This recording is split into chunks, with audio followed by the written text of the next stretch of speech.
What's going on, everybody? Welcome to episode 41 of the Abstract Sports Podcast, where we are bringing sports back to life with a unique perspective on the game from abstract yet popular angles. We're coming at you live on Facebook. As always, please share this broadcast with your friends and family. Wherever you're listening, wherever you're watching, please drop a comment. Let us know what you think and start a conversation about a particular spot of the show, and we will reply, and we'll continue the discussion in the comments throughout the week until the next episode. But as for now, everybody who is in the chat right now on Facebook, please spam those Facebook emojis.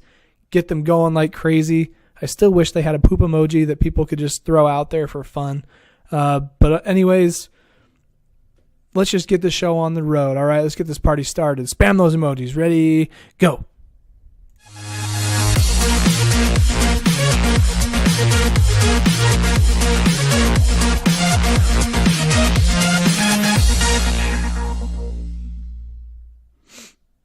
All right, let's get this thing going. I think I saw a few emojis come in earlier, maybe. I'm not sure, but just spam emojis the entire time. I want to get those things going, get them flying.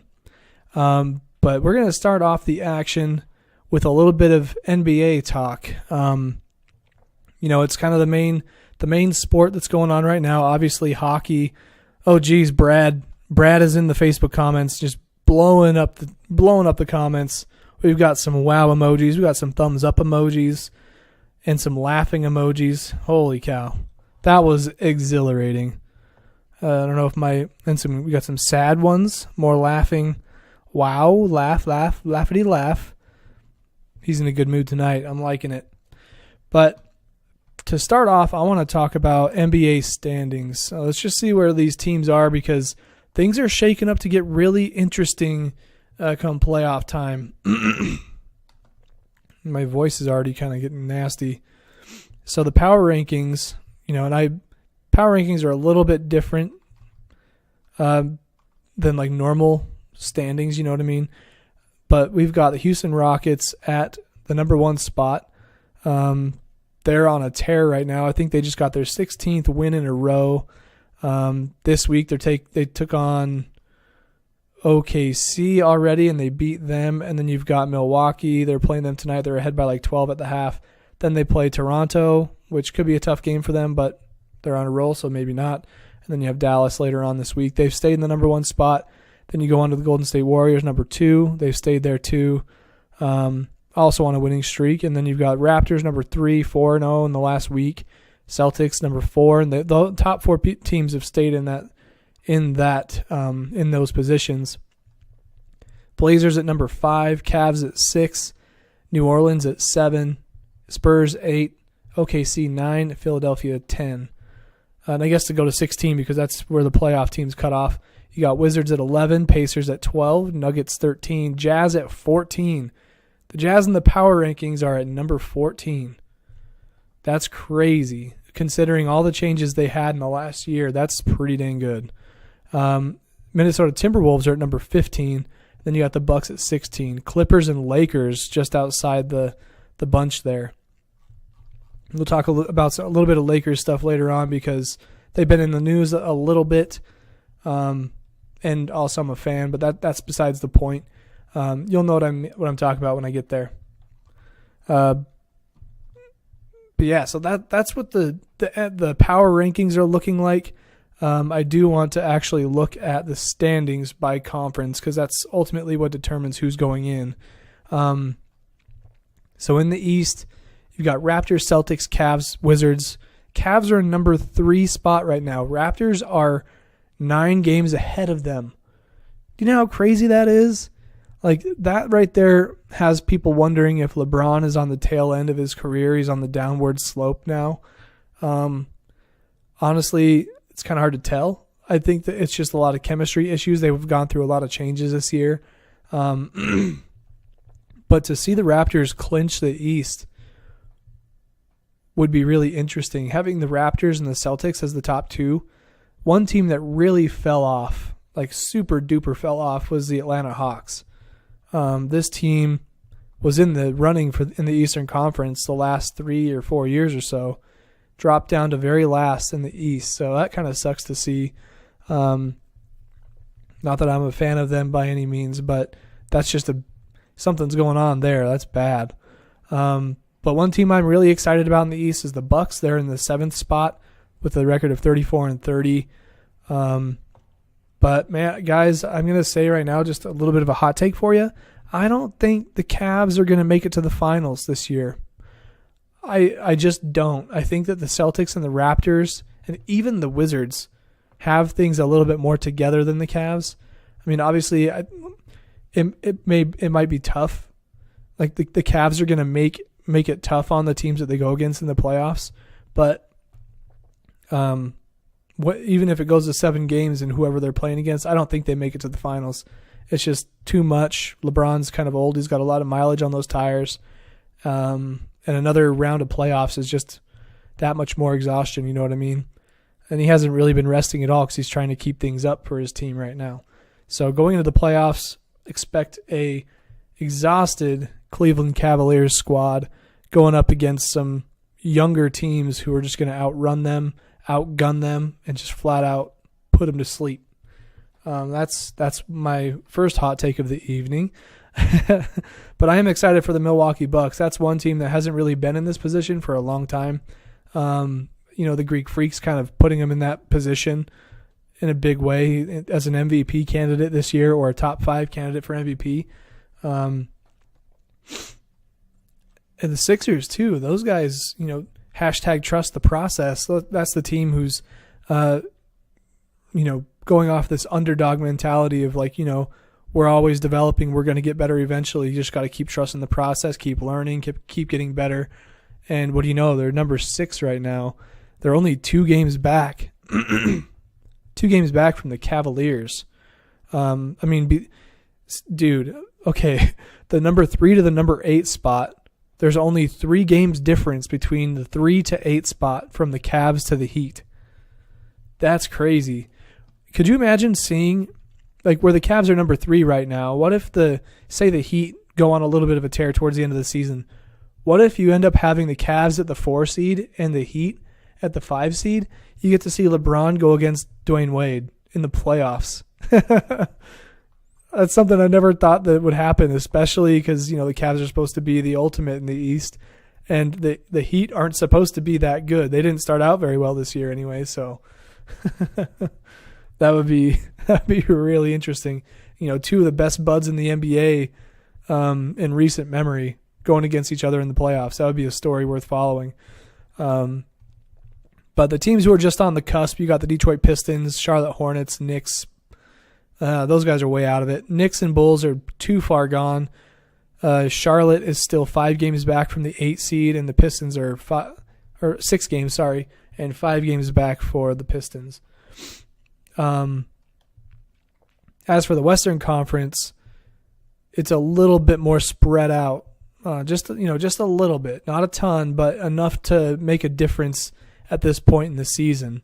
So just to rattle through the top 8, you've got the Rockets, Warriors, Blazers, Pelicans, Spurs, Timberwolves, Thunder, and then the Nuggets. And I did mention that the Jazz were in the number 15 spot for power rankings, I think, or 14. Well, they are actually number 10 in the West. So, but they're tied. They have the same number of wins as the Nuggets. The Nuggets have 1 less loss. And the Clippers are 34-29, so they haven't even played their 65th game yet. So with a couple of wins, the Jazz are in. And that's kind of crazy because they made the playoffs last year for the first time in a while. They went against they beat the Clippers in the first round, which was kind of unexpected in the first place. And then they ended up going against the Warriors and they got 1 game. They did win 1 game, and I was there for it. But then they went on to ultimately get destroyed. But I got to say, I do root for the Jazz a little bit, especially with that Donovan Mitchell guy. I do have to say that I dug up the tweet, and if Michael is still here, he can attest to this. But I dug up the tweet that I posted on the Abstract Sports Twitter account. Follow us at Abstract Sports if you're a tweeter. Back on December 15th, I tweeted out on that account saying Donovan Mitchell, a.k.a. Spy Dad Mitchell, or Spida Mitchell, I don't know how you say it, on Twitter. His handle is like Spy Dad. Anyways, I tweeted out on the 15th of December of last year that he was going to be Rookie of the Year.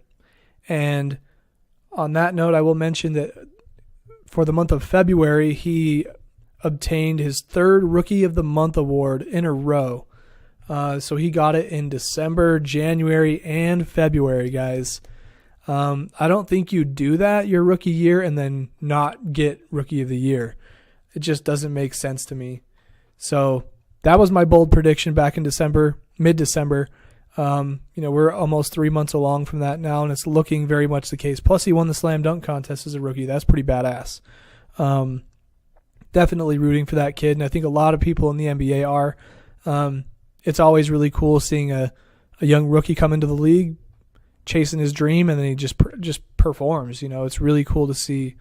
A lot of players get excited about young guys like that. So kudos to him, and looking forward to him getting that award and ultimately fulfilling my prophecy as him earning that. Speaking of predictions, though, I do have to toot my horn again, but on my personal Twitter account, @KyleClayDesign, I did predict the MVP of the basketball season on day one of the basketball season. If you look back on my personal account on October 30th, 2017, or no, 2016, I guess it would have been, it says Russell Westbrook is going to be MVP in the NBA this year. And he was. So I just saw him come out with a fire, and he had a target on the entire league's back after having KD leave his squad. So I am basically I'm from the future, everybody. So, I mean, yeah. Anyways, got a little distracted. I'm looking at the comments. Excuse me. So anyways, let's get back to the Western Conference of the NBA. Guys, the Rockets are insane. A lot of people are saying that if the Rockets and the Warriors go up against each other, or, all year long people have been saying that if anybody has to go against the Warriors are going to kick the crap out of them. And, part of me thought that was true to an extent, but I don't think that's true anymore. I think the Rockets really would give them a run for their money. They're destroying everybody in their path right now. They're 31-8 in the conference, 50-13 overall, guys. That's insane. The Warriors are right there though, 15-14, 27-11 in conference play, which I feel like doesn't matter as much as it does in college, because it goes off of conference standings in college to determine what seed you are in the tournament and who you play in your own conference in the tournament. In this case, your overall record ultimately determines what spot you fall in. But I guess conference play is important because you're beating the teams that are in your conference, but it's not as important as in college, in my opinion. I might be a little off there, but I don't know. So Rockets, guys are doing really well. Teams that are up there that are kind of surprising considering their situation. The Blazers, oh my gosh. I watched the Blazers and the Lakers game the other night, and the Lakers were up by like 12 with like 4 minutes to go. And then Damian Lillard goes down, hits 4 3-pointers in a row. What the hell, man? It was insane. And it wasn't even like he was hesitating. He would come down. He caught one. He came around a screen, caught the ball like 6 feet beyond the 3-point line, chucked it up, and it was money. Like, that's just Damian Lillard for you, though. He's a gamer. He's going to get that. He's going to go do everything he can for the win, even if it means gunning from downtown, like across town, not just downtown, across town. Dude was balling out. And they eventually ended up beating the Lakers in the last seconds when they had the lead, 4 minutes left. When people are watching sports, especially basketball, and they're like, thinking, oh, the game's over. They're down 10 with like 3 minutes to go. Are you kidding me? That's 3 possessions. And there are 3 possessions, they're down 1. Foul shots can give them the lead. You know what I mean? So never count a team out. Stay till the whistle. Just like the players play to the whistle, you got to stay your butt in the seat until the whistle. You're just wasting money getting up and entertainment, getting up out of your seat and leaving that arena before the game's over. Just sit there.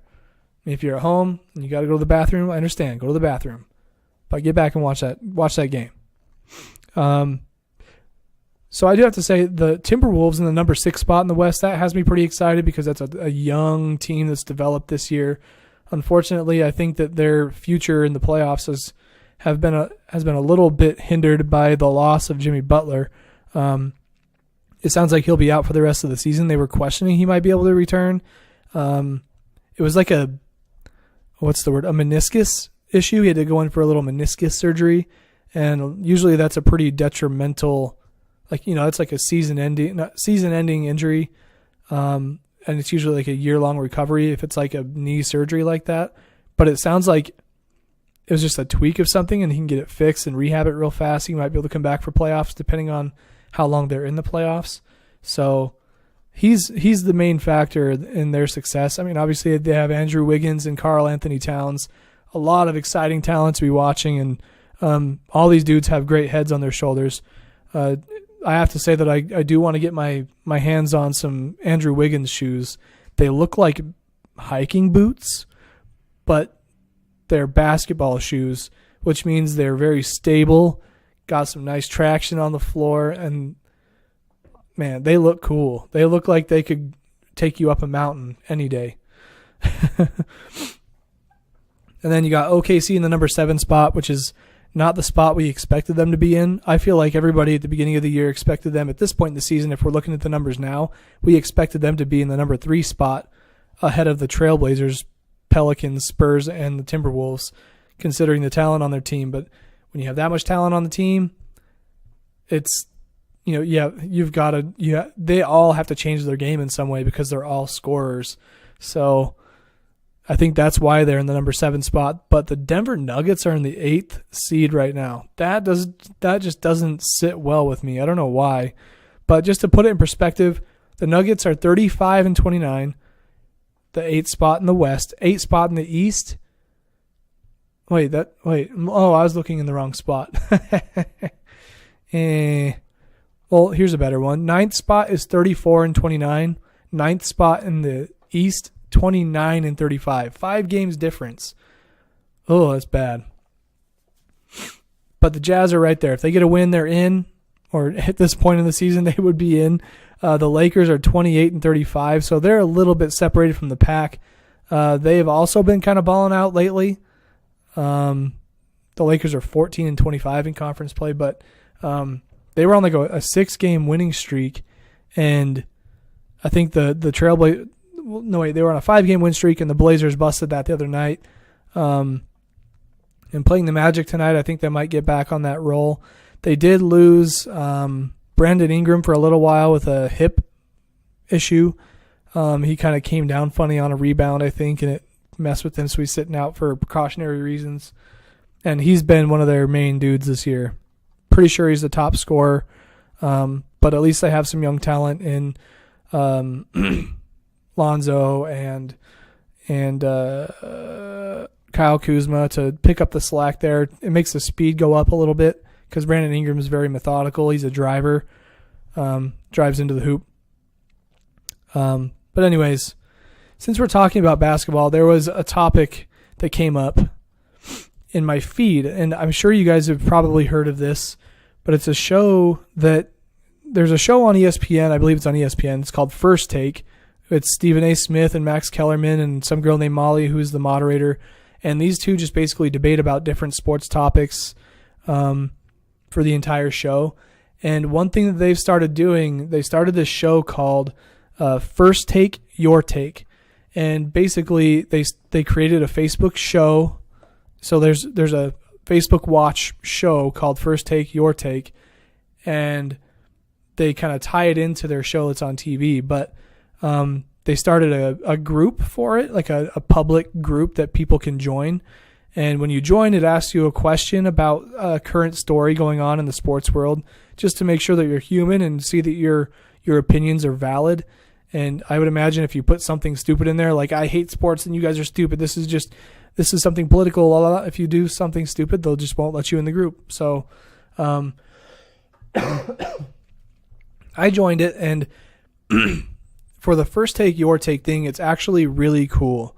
The way it works is they present a topic on, I think it's Monday. No, what is it? I think over the weekend or on Friday or something, they come up with a topic for people to submit their responses to. And the topic can be anything. Like, for example, there was one a couple weeks ago that was about what would you propose to fix the NCAA corruption issue? And then the one this week was, is Lonzo Ball living up to the hype? And so they encourage the people in the group to submit a video response to the group. You just post it on the wall in the Facebook group. What I didn't know before I submitted mine this week is that it has to be 2 minutes. Mine was 5. I elaborate, and I make it too fluffy. I need to get to the point, and I need to be more engaging, more entertaining. I need to do more with my hands. When I was doing my thing, it was kind of, I had written some stuff down, and I was trying to just hit the points because I feel like you have to be on point, but I need to be a little more in my head and a little more like accurate with the facts and more like enthusiastic, because they need people who are going to be on TV. They need to be entertaining. So, anyways, so they present the topic on Monday. You submit your video response, your 2-minute long video response to their question. And it's actually kind of cool. You can go through and watch everybody else's responses and, like them and give them good comments and feedback and stuff. It's a really cool place to discuss the kind of like the contemporary topics in the sports world. And a lot of times they don't really relate to sports, like the NCAA corruption issue. That's like an infrastructure in sports that is highly dependent on a college athlete's future. And it kind of demands maybe a change in that system. And so people are submitting their ideas for what they can do to fix it. And there's a lot of people out there who know a lot about sports and have some really good ideas. I watched a few of those on that question response, and it was cool. I was educated. I got educated on some stuff.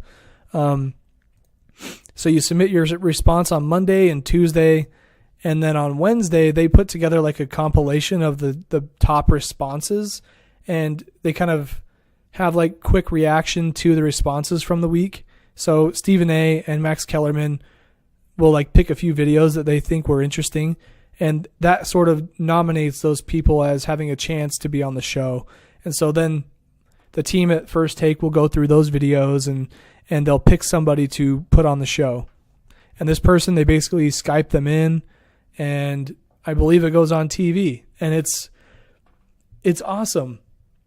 So like on Friday, they will announce the winner, and we'll get to watch that person.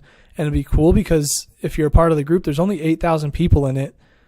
And, with people like Stephen A. and Max Kellerman, people like thousands upon thousands upon thousands of people have watched them on TV every day. And for there only to be 8,000 people in this group, that makes your odds pretty good. Like, not all 8,000 of those people are submitting videos, So if you submit a video, you have good odds right now to be able to get on the show if you have some good points to make and you are entertaining about it. Your presentation as well is great. And if you use better words than I just did. But I submitted my first video. It was like 5 minutes long. I didn't know that they ask you to keep the videos to 2 minutes long so they can go through all of them. So I probably didn't qualify just for that reason. But the question this week, as I mentioned, was, do you think Lonzo Ball is living up to the hype? Is Lonzo Ball living up to the expectations or the hype that was put on him? And my response, I'll just kind of tell you in a nutshell. My response was something like this. It was like, well, the short answer, is Lonzo living up to the hype? Short answer, I'm going to say no, he's not. But the long answer is a little bit different because it's kind of subjective. The hype is subjective. It's different from player to player. And so it's kind of hard to say that like he's not living up to his hype, but his hype is not equal to what other players were or are. Like the number one pick, for example, Markelle Fultz, Haven't seen him all season. His shot's broken. Something wrong with his shoulder. The hype, his hype is gone. There's nothing there.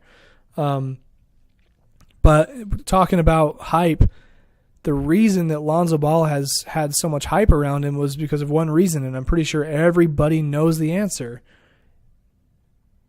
Brad on Facebook says negative ghostwriter. Okay. I don't know what you're talking about. Sorry, I just saw your comment, and I hate the delay on this because like when I'm talking, 15 seconds later I get the comments, so I check out. Oh, okay. Brad on Facebook just says, "Daddy is the reason why Lonzo Ball has been so hyped up." Yeah, exactly. We all know the answer. That's why there's so much hype surrounding him. His dad was saying that he's going to be better than Steph Curry. Even he was saying that he was better. He could take Michael Jordan one-on-one right now. Just saying outlandish things to get himself into the media so that he can build his brand, and he's done a great job of that. It was smart on his part, but he sacrificed his kid going into the NBA in the process. Sacrificed him to the media. There's a lot of people out there saying that his shot was broken and it's not going to work in the NBA, or is it going to work in the NBA, questioning it. I don't know. It just, he was a one and done player coming out of UCLA. He's, 19, turned 20 when the season started pretty much. Really young, but it's not like he's undersized for his position and what he does. But all of the hype was surrounding him because of his dad saying that he's better than this, better than that. Lakers are going to go to the playoffs and whatnot. And then he actually ended up missing 15 games because of a minor MCL sprain, and then being cautious about it, which is smart because he's a rookie, he's young. You don't want to ruin his career his first year. Don't overplay him. If he's hurt, have him sit. So it doesn't help that, coming out of the gate with all these high expectations, he had a poor shooting percentage, like historically low. But at this point in the season where he's averaging 10 points a game, 7 rebounds, 7 assists, he's really not that far off from what his numbers were like at UCLA. His shooting percentage and his points per game are really the only two places where he has taken a hit. And if we're being honest, I don't think there's any point guard in the league that has the same. Well, not the entire league. I mean, like rookies. Hi, Alice. Welcome to the show. Just talking a little bit about the question that First Take presented this week on whether Lonzo Ball is living up to the hype. Long story short there, he's not, because his dad set the expectations for him so high for everybody in the world that he's going to come out and blast everybody, and he's not doing that. So, therefore, the general answer is no, he's not living up to the hype, but it's not fair because it's not like he was the one talking himself up, saying he's going to do all these things. You know what I mean? He's living up to the expectations of what we all kind of thought he would be doing. Like I was saying, his numbers at UCLA, he was shooting 14 points a game. He had about the same in assists and rebounds, but his numbers are virtually the same as when he was at UCLA. He just came out with a poor shooting percentage. And I think when you're a young person at his age going into the elite level of play in the NBA, you're going to be shook a little bit, it's something like, it's just basketball, so it shouldn't be that big of a deal, right? But there's definitely butterflies. You're 19 years old going into the NBA where there's a lot of players who have put a target on your back because they want to send a message to your father. And when your shot's not falling, your confidence isn't going to come around. So I think it was important for him to continue. Hey, Steven, welcome to the show, man. But I think it's important for him to keep developing his shot off the court, outside of games, with hands in his face, contested shots, and like making things uncomfortable for him, so that when he comes into a game time situation, those kinds of things won't affect him as much when he's putting up a shot. But also when he's wide open, he will he can handle that better because he can handle other shots that are more difficult than that.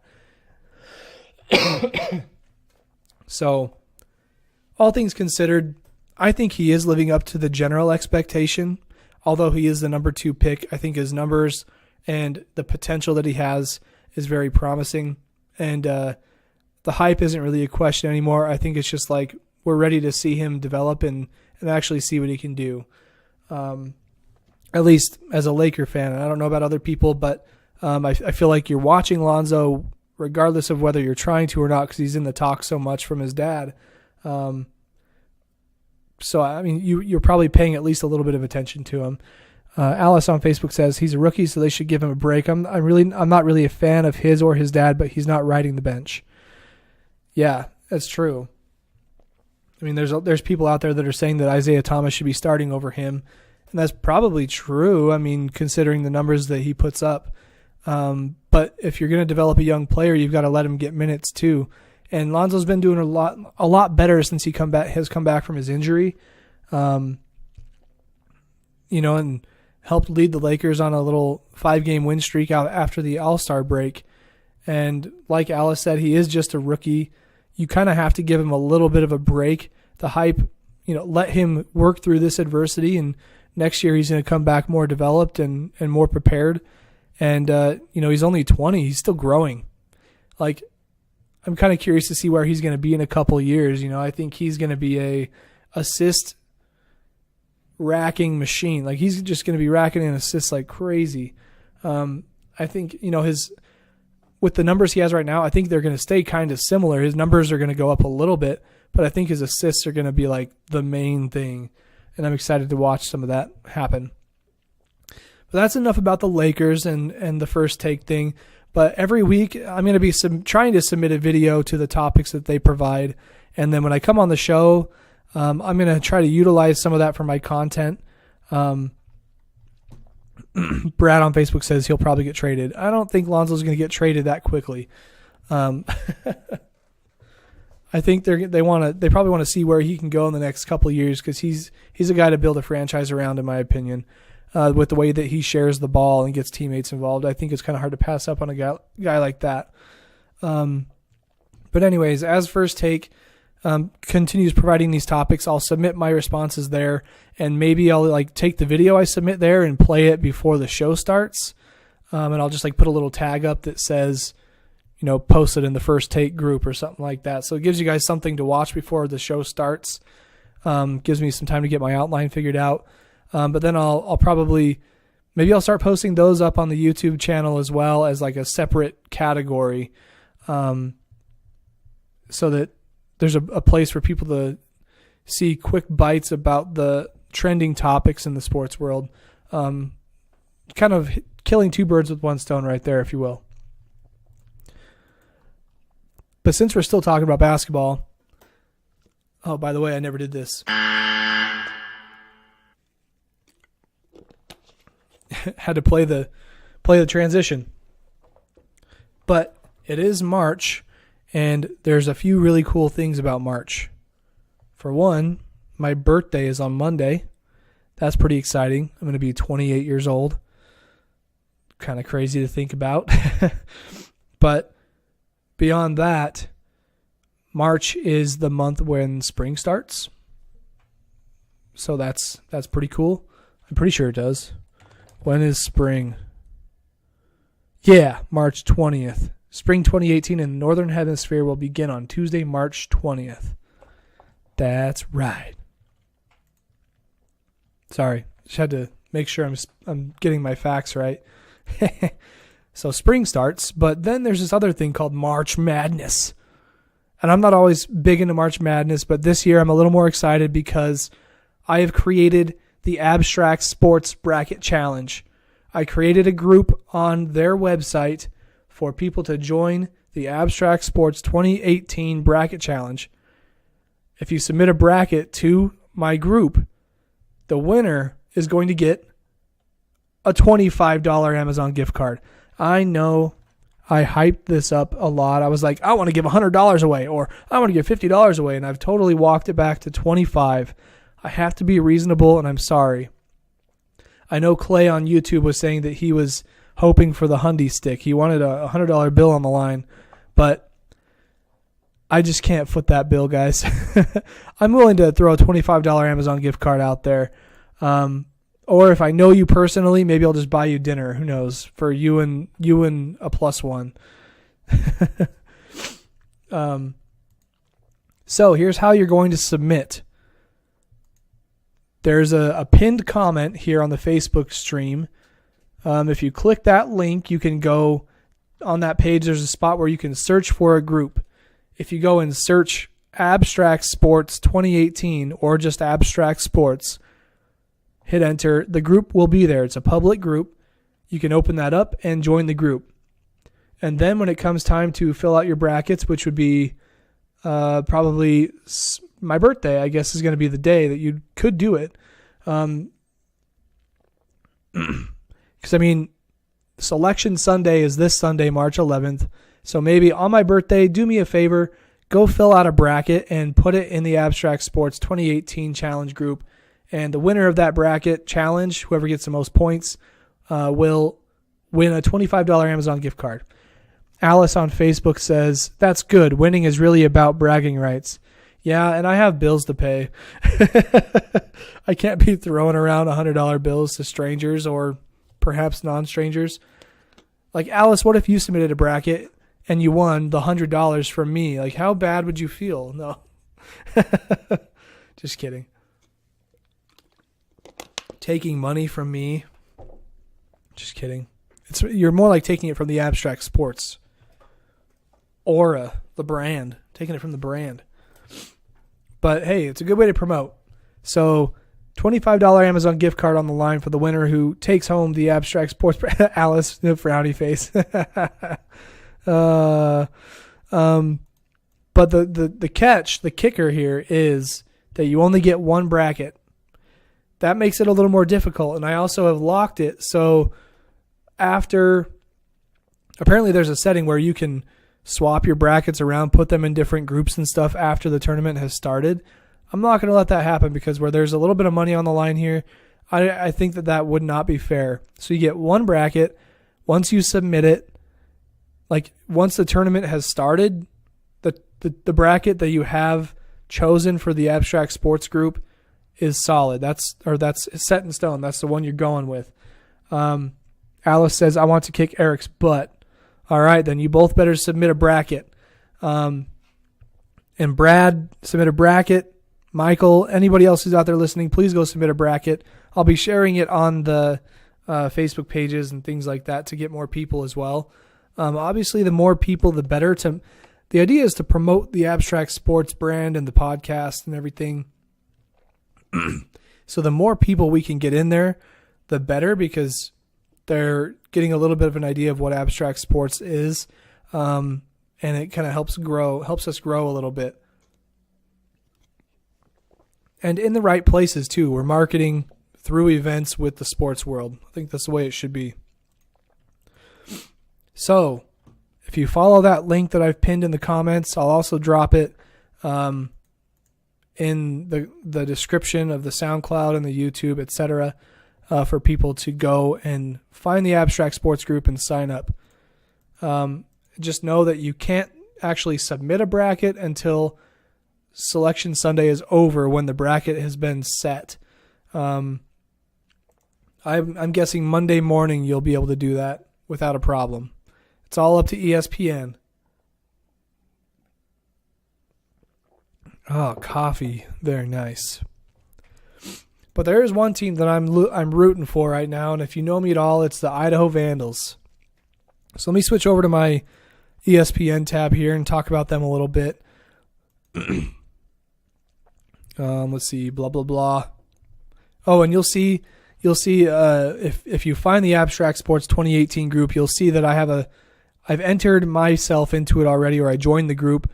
My bracket name is Tater Deluxe VO1. I'm going to try to fill out all 25 brackets that they give you this year. And who knows, maybe I'll hit the lottery and get a perfect one. That would be sweet. So I'm going to move on to NCAA men's teams. So the Idaho Vandals, they won the other night on a buzzer beater. Funny story is that Micah and I, as we were watching the stream like blipped out right when the shot went up for him, like at the end of the game. We missed it. We missed the winning shot. But BJ Blake for the Vandals did not miss the winning shot. That's the important thing. He hit the 2-pointer to give them the lead with like 1 second left, and then the game was over quickly after that. The game didn't really matter, though, because the Vandals had already clinched the number 2 spot for the tournament, which starts tomorrow. The Lady Vandals tonight, let me go find that real fast. The Lady Vandals, they're playing, there it is. ESPN is broken right now. Idaho Vandals are playing the Montana State Bobcats. They're up by 2 with just under 3 minutes to go in the game. Holy crap, that's intense. I'm going to leave that tab open. That's the quarterfinals of the women's bracket, or the women's conference tournament, I guess I should say. As for the men's, they play tomorrow, and they play, let me go to March 8th here. Yeah, March 8th. They play Southern Utah University. Southern Utah Thunderbirds. This is the team we beat on the buzzer beater a couple nights ago. It should not have been as close as it was. So hopefully this game we can, in my opinion, if we can get a close win, that's probably better because it kind of keeps us humble. If we destroy them going into the second game, we're going to have this confidence that's not good. And we're going to think we're better than we are, and we're going to blow it. Like, I think if we can keep ourselves humble and just win and execute in the important moments, keep ourselves in the game, make the right decisions, play smart, I think we'll be okay. And I mean, here's the bracket. So if we beat the Southern Utah Thunderbirds, then we go on to, so I see that Southern Utah beat Idaho State. Idaho State was the number 7 seed. So we are the number 2 seed. We're taking on the number 10 Southern Utah University tomorrow at 8:35 Mountain Time.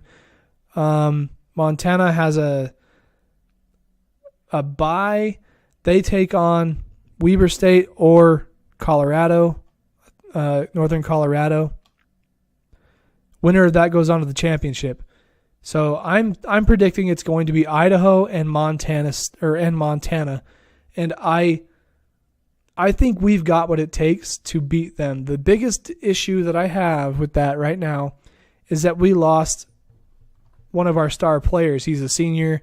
Actually, at the Idaho State Bengals game in Pocatello, he went down with the injury and he was out, and he's out for the rest of the season.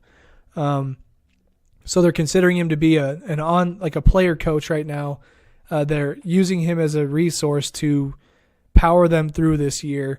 And if anything, if the Vandals don't make it, they're going to lose to Montana in the championship game. But I think the Vandals are going on to the championship game.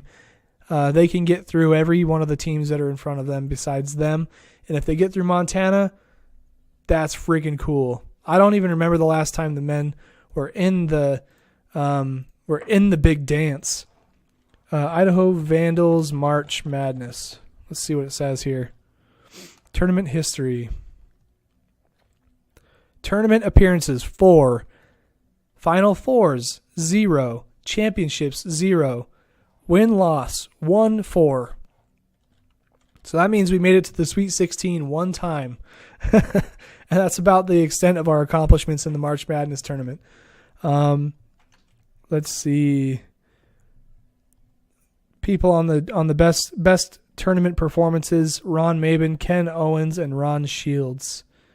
So let's see. Back in '82, Alice, that's probably right around when you guys were going to school there. Yeah, that's what I was thinking. She says that is true. Back in '82, the Vandals went on to the Sweet 16 and they lost. But the last time we were in the tournament at all, 1990. And for those counting, that's 28 years ago. Oh, almost to the day. That's insane. 28 years ago. So if we can make it to the tournament, That is huge for the Vandals. I think we are one of the most unique teams out there. Like, if we made it to the tournament, Idaho Vandals has the most unique name and history and culture, I think is important for people to learn about. So just by having us in the tournament, people are going to see us, and that's good for the university. Shout out University of Idaho. # Go Vandals. Love it. So tomorrow night, if you're a Vandal fan, you better be watching that game. I know I will. I'm going to have to find Micah and have him watch it with me. So that's what I'm thinking. But now I think that does it finally for all the basketball talk. It is that time of year, though, so it makes sense. But let's talk about a little bit of this other sport here. Football. So right now it's the NFL Combine going on, where players go out and they do their different drills for their different positions, and they basically try to up their draft stock for when draft time comes around. And I don't get all excited about this kind of stuff. I mean, it does. It helps their case in terms of getting drafted, but it's not the most entertaining thing to watch. You know, watching a guy run a 40-yard dash, it's like woohoo. You know, watching a guy do a long jump, woohoo. But every once in a while, there is a standout that really catches your eye, and you're like, "What? That's insane!" Like, there's a guy who broke a world record last year in the long jump. He jumped like 12 feet. I think. Let me double check that. NFL record long jump. It was insane. I watched it. 12 feet 3 inches. Yes, sir. The first link is from NPR. I'm going to share this right now with you guys in the comments. Give that link a check out. Check that out. There's a video on there just a little bit down. This jump is crazy. And, you know, they go off of where your heel is touching the ground. So just keep that in mind. But holy cow, that is insane. 12 foot 3 inch broad jump. The image they have on this article is awesome. That flying motion, though, he's like horizontal. Woo! But beyond situations like that, the Combine really isn't all that exciting to watch. But there was one guy that has stood out to me this year, and it's more than just because of how good he did, but his story is just so interesting to me. You've probably seen something about it if you've been following anything in the NFL news lately. But there's a guy named Shaquem Griffin from Central Florida in the AAC conference. He's a linebacker. And the crazy part about this guy's story is he only has one hand. Okay, he's a linebacker, which means his primary responsibility is breaking up plays and tackling guys. That's pretty much what it is. And not having fingers to like grab somebody with that one hand makes things a little more difficult for him. But he's very fast, like elusively fast. This dude, he's a linebacker, okay? He is 6'1", 227, and he ran a 4.38 second 40-yard dash. That is quick. That's faster than Adrian Peterson, everybody. That's the fastest time that any linebacker has had since 2003. That's fast. So he's a linebacker. Imagine trying to outrun him. He's going to get you. He did 20 reps on the bench press, which is also really inspiring because the dude's got one hand. He uses this prosthetic for lifting, or he just kind of slips his arm in there and just goes to town. He put up 20 reps, and you know, you can imagine like not having that hand. One side of his body is probably a little, you know, not as toned out as the other.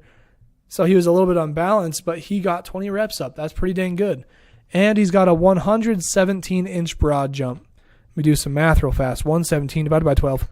That is 9 feet, 9 inches. Pretty freaking cool. Alice on Facebook is asking, is his brother trying for the NFL too? I saw something about that. He does have a brother who played with him on the same team. Let me just rattle off some things from his draft prospect statistics here, or his description. He lost his left hand to a prenatal condition, prevented him from basically his fingers and his hand stopped developing at the age of 4, so he had to have his hand amputated. But it did not prevent him from being named the American Athletic Conference Defensive Player of the Year in his first year as a starting outside linebacker in 2016. So that tells you he played his 2 years in the NCAA, and he's going through the draft now. He led the team in solo tackles, 57 solo tackles, 92 total tackles, 20 tackles for loss, 11.5 sacks by chasing down plays with speed and wrapping his arms, while also intercepting a pass and breaking up 7 others on the year. So let's see. Analysis: strength, possesses good athletic ability, smart player, processes the game plan and executes. It doesn't say anything about his brother here, so I'm not sure on that actually. Let me see. Shaquem Griffin brother.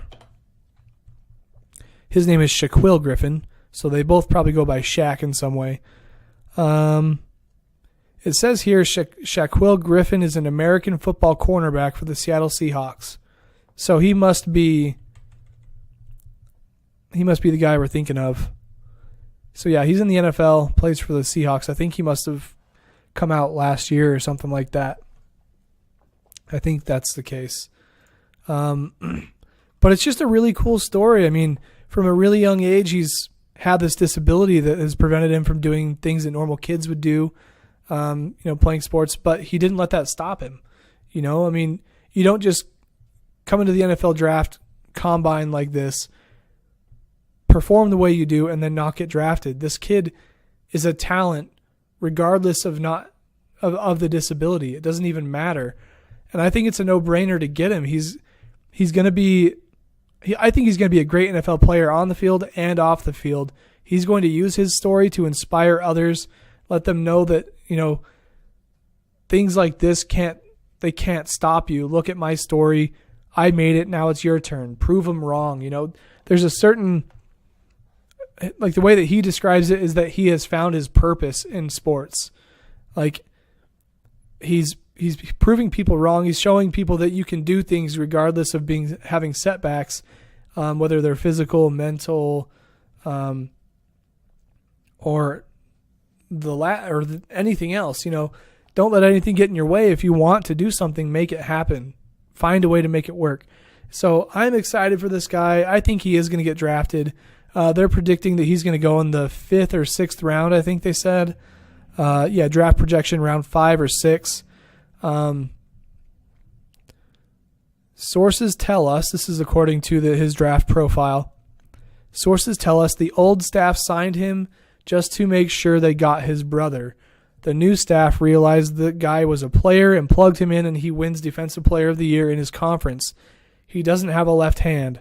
That's going to limit him with some things, and that's going to hurt his draft value, but he's fast and athletic and makes a ton of plays.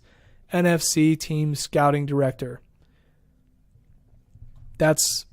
He's like showing people up basically. They don't expect him to play well. They were getting him so they can have his brother, and then he ends up being a baller too. Like that's just so funny to me because they overlook it just because he's missing a hand, and then he outperforms everybody else on the team.